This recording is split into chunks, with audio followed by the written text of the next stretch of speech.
हो काय गई रे हम लोग आई भैया बाप रे खबर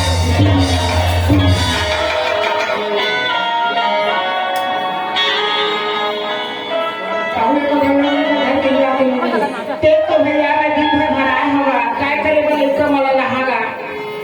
राखी पहुंचा दे मैं दिन भर भराए होगा अरे सब बात में लाओ सुनीता राखी ले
पहली बार राखी बांधते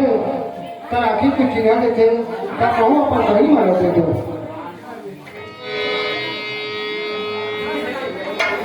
सुनीता कहूँ मनु बोल भैया हाँ मुझे कैसे साड़ी खान रही देखो हाँ बोलो तो कहीं का माल बना फुल पैंट कपड़ा जो करके ये कभी तो मारे मार देते मले बोला मारे के माथे हो हाँ फिर तो बा तो गवाए है ना हाँ अब भर वाला करते भैया मोर कैसे होगा ये वो मार देता गाले जोड़े के कुत्ता काटे ए भैया हम याद करते सुबह खाने कमावेगा टेंशन नहीं हम बहनी बनाते नहीं भोजनी वो रखे हो और ठंडा करके नहीं जाओ आई भतीजी में धरा कल नहीं भेटू फिरा अरे सिटी में नहीं तो खाना का तो देना तो होगा तो देखा देना ये का हुई भैया हमार भतीजी में रास्ता देखा देना बिल्कुल रास्ता लेके जाऊंगा ले चल भैया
कमजोरी हो गए?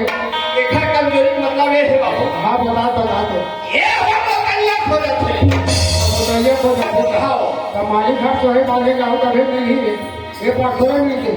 समरी मोर किसान घर के बात कर जानते मैं नहीं जाने भैया तोर घर किसान की बात में सुन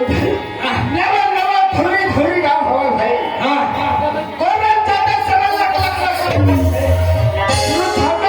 पथरू में थम हूँ अब मोर किसान घर का बेटा थम में जी पथरू ये बात नहीं है फिर खाते ले चल चले आज तो हुआ हाँ ले चल